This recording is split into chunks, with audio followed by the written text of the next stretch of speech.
हमें हमेशा से यही सिखाया गया है कि बड़ा लोन मत लो, क्रेडिट कार्ड यूज मत करो, अपने आप को कर्जे में मत डालो, जॉब करो, सिक्योरिटी चेज करो, बिजनेस मत करो, बहुत रिस्क है।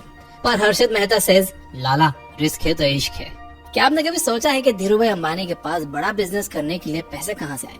1950s में उन्होंने अपना फर्स्ट मसालों का बिजनेस स्टार्ट करने के लिए कुछ पैसे बचाए थे, पर उन्हें कुछ और पैसों की जरूरत थी, तो उन्होंने अपनी वाइफ के भाई के साथ पार्टनरशिप करके थोड़े और पैसे रेज कर लिए और फिर धीरे धीरे कंपनी प्रॉफिटेबल हुई। लेकिन धीरू भाई को एक्सट्रीम कंपटीशन भी फेस करना पड़ी, so he decided to make a gutsy move by taking his company public. जनवरी 1978 में धीरू भाई अंबानी 58,000 मिडिल क्लास लोगों को कन्विंस करने में कामयाब हो गए, जहां पर उन्होंने 28 लाख शेयर्स को 10 रुपए की फेस वैल्यू से बिड किया था।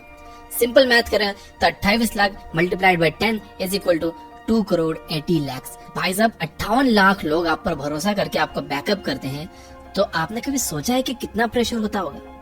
बट धीरू भाई Ambani had taken the risk and by the time he was dead उन्होंने 2 करोड़ 80 लाख को अराउंड 75,000 करोड़ रुपए बना के अपनी फैमिली और इंडिया की और भी फैमिलीज को जबरदस्त security and return on investment provide किया था। अब यहाँ पे सवाल आता है कि कैसे एक ऑर्डिनरी बच्चा जो कि एक स्कूल ड्रॉप आउट है, उसने रिलायंस इंडस्ट्रीज जैसा बड़ा एम्पायर खड़ा कर दिया।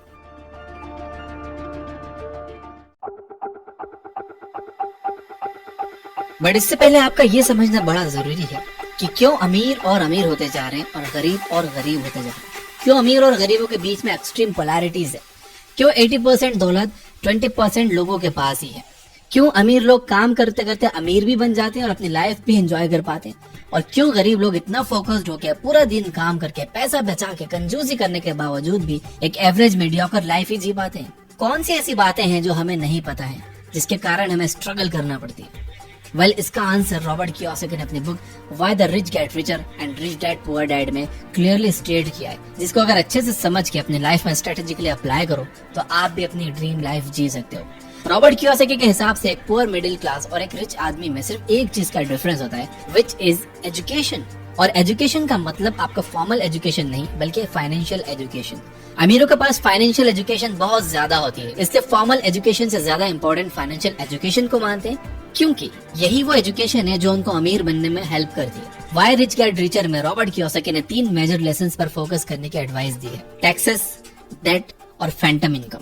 चलो पहले तीनों को समझते हैं। Number 1, taxes. अमीर और गरीब के बीच में पैसों का मेजर डिफरेंस क्रिएट होता है टैक्सेस की वजह से। एक अमीर आदमी ज्यादा पैसे कमाने के बावजूद भी पुअर और मिडिल क्लास लोगों से कम टैक्सेस भरता है लीगली। अभी रिसेंटली मैं एक बड़े यूट्यूबर से मिला था, कमेंट में गेस करो कि वो कौन होंगे, और उन्होंने बातों बातों में मुझे बताया कि उन्हें 5 स्टार और 7 स्टार होटल्स में रहने का कोई शौक नहीं है, पर उनके फाइनेंशियल एडवाइजर्स कहते हैं कि ये सारे एक्सपेंसेस को ऑफिस के खर्चे पे दिखाएंगे तो उन्हें टैक्स रिडक्शन में काफी हेल्प मिलेगी। इस बात में कोई दोहराई नहीं है कि टैक्सेस गरीब और मिडिल क्लास लोगों का एक मेजर चंक ऑफ इनकम खा जाता है। यूएसए के एक सर्वे के अकॉर्डिंग टैक्सेस उनके खर्चों की लिस्ट में टॉप 3 में आते हैं, जो कि उनके इनकम का 21% ले लेते हैं। इसलिए अमीर जानते हैं कि अगर इनकम का बड़ा पोर्शन गवर्नमेंट को दे दिया तो वो मिडिल क्लास और गरीबों वाली लाइफ जिएंगे। तो सिंपल है, बिजनेस के नाम पे एक्सपेंसेस दिखाओ और अपना टैक्स बचाओ, क्योंकि गवर्नमेंट भी बिजनेस पे बहुत टैक्स कट करके इंसेंटिव प्रोवाइड करती है। यानी अगर आप जॉब कर रहे हो तो गवर्नमेंट को कोई मतलब नहीं है कि आपके बच्चे की स्कूल फीस गई है कि नहीं, आपके घर में खाना है कि नहीं, पहले टैक्स कट जाएगा आपकी सैलरी से, फिर आपको सैलरी मिलेगी। वहीं अगर आप बिजनेस कर रहे हो तो आप बिजनेस के नाम पे बहुत सारे एक्सपेंसेस दिखा सकते हो और लास्ट में जो अमाउंट बचता है उस पर ही टैक्स लगता है। फॉर एग्जाम्पल, मेरा एक फ्रेंड ने भी बिजनेस के एक्सपेंस पे खुद के लिए एक आईफोन खरीदा, क्योंकि एज आई सेड गवर्नमेंट को चाहिए बिजनेसेस प्रॉस्पर करें और अपनी इकोनॉमी बूस्ट हो। इसलिए मेरे फ्रेंड ने पैसे भी बचा लिए और खुद के पर्सनल यूज के लिए फोन भी खरीद लिया। हुई ना एक win win situation create. Debt is the one of the most important tools जिसका यूज करके रिच और वेल्दी होते जाते हैं और मिडिल क्लास और गरीब होते जाते हैं। बहुत लोग सोचते हैं कि वो लोग बिजनेस करेंगे, पर पैसे ना होने के कारण वो जॉब करके पैसे जमा तो करते हैं, बट कंफर्ट जोन में आ जाने के कारण फिर अपने बिजनेस के बारे में सोचते ही नहीं है। पर यही सेम लोगों को जब कार, घर, आईफोन जैसे चीजें लेने का मन होता है, तब ये लोग या तो लोन ले लेते हैं या फिर क्रेडिट कार्ड स्वाइप करके अपने लिए लायबिलिटीज खरीद लेते हैं, वो भी हाई इंटरेस्ट रेट पर।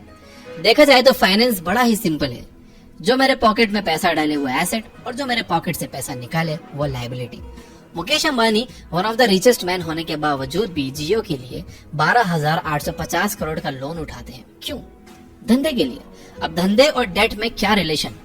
तो होता यूं है कि मिडिल क्लास लोग बैंक में अपने पैसे 4 से 5% के इंटरेस्ट पर रखते हैं, और इन्हीं लोगों का पैसा एक रिच बिजनेसमैन 10 से 12% के इंटरेस्ट पर एज ए लोन उठाता है। फिर उन पैसों से वो धंधा करता है जिससे वो 20 से 30% का प्रॉफिट कमाता है और फिर 10 से 12% का बैंक का इंटरेस्ट क्लियर करता है। और फिर बैंक्स नॉर्मल लोगों को एक मिनिमल इंटरेस्ट देकर पैसों को रोल करती है। मतलब वो अमीर इंसान ने लोगों का पैसा यूज करके पैसा कमाया।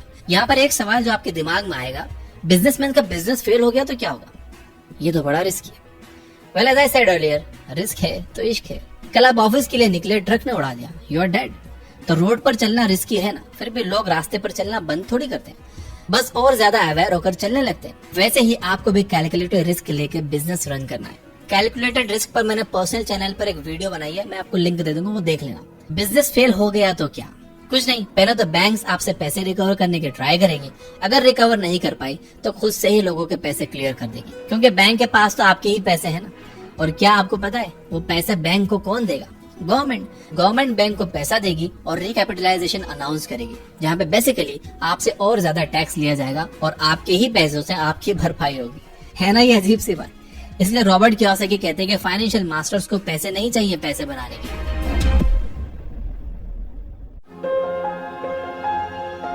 Number 3, Phantom income. Phantom income को इनविजिबल इनकम भी कहा जाता है। ऑथर रॉबर्ट कियोसाकी कहते हैं कि फैंटम इनकम भूत की तरह है, होती तो है पर दिखती नहीं है। इस इनकम को एक ऐसा इंसान ही देख सकता है जिसके पास राइट फाइनेंशियल एजुकेशन है। फॉर एग्जाम्पल, अज्यूम करते हैं कि एक नॉर्मल मिडिल क्लास आदमी को एक पीस ऑफ रियल एस्टेट खरीदना है जिसका प्राइस 50 लाख रुपए है।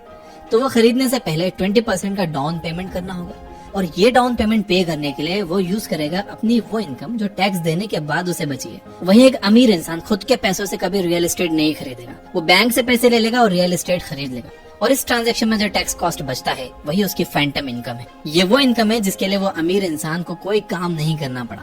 फैंटम इनकम को यूज करने के लिए आपको दूसरों के पैसों को खुद के फायदे के लिए यूज करना पड़ेगा। बड़े से बड़े सोफिस्टिकेटेड इन्वेस्टर्स पैसे बोरो करते हैं प्रॉपर्टी खरीदने के लिए, क्योंकि बोरो करके वो बड़े टैक्स ब्रैकेट को एलिमिनेट कर देते हैं। और यही फैंटम इनकम का यूज करके रॉबर्ट कियोसाकी ने 8000 रेंटल प्रॉपर्टीज का एम्पायर खड़ा कर दिया है। How many works. अगर फाइनेंशियल लिटरेसी की बात की जाए तो 28 कंट्रीज में इंडिया का रैंक फाइनेंशियल लिटरेसी की पोजीशन में 23 पर आता है। रिजर्व बैंक ऑफ इंडिया के अकॉर्डिंग इंडिया में सिर्फ 20% लोग ही फाइनेंशियली लिटरेट है। क्यों अनिल अंबानी की बैंक में करोड़ों रुपए होने के बावजूद भी वो बैंक करप्ट हो गए? क्यों माइक टायसन जिन्होंने अपने अर्ली करियर में हद से ज्यादा पैसे कमाए वो कुछ टाइम के बाद बैंक करप्ट हो गए? बात पैसों की नहीं है, बात उन्हें ढंग से मैनेज करने की है। चाय सुट्टा बार के ऑनर अनुभव दुबे कोई प्रिविलेज बैकग्राउंड से नहीं आते थे, फिर भी उन्होंने 400 आउटलेट्स खोली, 150 करोड़ का रेवेन्यू जनरेट किया, वो भी बिना किसी फंडिंग के, only and only boot strapping के बेस पर। और ये कोई रॉकेट साइंस नहीं है, आपको बजटिंग पे ध्यान देना है, इनकम का 20% इन्वेस्ट करना है, हेल्थ के लिए इंश्योरेंस करवाना है, और बुढ़ापे, बच्चों की शादी और एजुकेशन के लिए प्लान करना है। It's not how much money you make but how much you keep, how hard it works for you and how many generation you keep it for. Robert Kiyosaki. Most people will suffer but India will conquer. आने वाले सालों में बहुत सारे लोग financially struggle करने वाले हैं, लेकिन इंडिया के लिए बहुत अच्छी अपॉर्चुनिटीज आने वाली हैं। ऑथर कहते हैं कि वेस्ट बूढ़ा हो रहा है। यहाँ हम मोस्टली बात कर रहे हैं कनाडा, यूएसए और यूरोप की, क्योंकि उनके एम्प्लॉयज की एज काफी ओल्ड हो चुकी है। 2 रीजंस की वजह से वेस्ट काफी स्ट्रगल कर सकता है, और कंट्रीज जैसे कि इंडिया, वियतनाम, चाइना और अमीर बनने वाले हैं आने वाले कुछ समय में। पहला रीजन है ग्लोबलाइजेशन। जैसे कि आपको पता है कि वर्ल्ड इकोनॉमी काफी ग्लोबल हो चुकी है और कंपनीज डेफिनेटली वैसी कंट्रीज को चूज कर रही हैं जहां पे प्रोडक्शन फैक्ट्री सेट करना चीपर है और जहां पर लेबर भी काफी सस्ता है, जिस वजह से एशियन कंट्रीज एक बहुत बड़ा थ्रेट है दूसरी कंट्रीज को। और नंबर 2 है टेक्नोलॉजी। अब सारे बिजनेसेस टेक्नोलॉजी यूज करते हैं, तो जो कंट्री टेक फ्रेंडली है वहाँ कंपनीज ज्यादा जल्दी ग्रो कर पाएंगे, और यहीं पे इंडिया के पास बहुत बड़ी अपॉर्चुनिटी है। तो अभी हम सभी को फाइनेंशियल लिटरेसी पर फोकस करना चाहिए और साथ ही अपनी स्किल्स को इम्प्रूव करने पे भी फोकस करना होगा, जिससे हम इंडिया को आने वाले सालों में और आगे बढ़ा सकें। तो इंडिया के लिए कमेंट में अफर्म करिए यस आई विल लिख के। यहाँ तक देख रहे हो तो बिना लाइक किए मत जाना। ये बुक ऐप पर आप रॉबर्ट कियोसाकी की 6 बुक्स की समरी सुन सकते हो और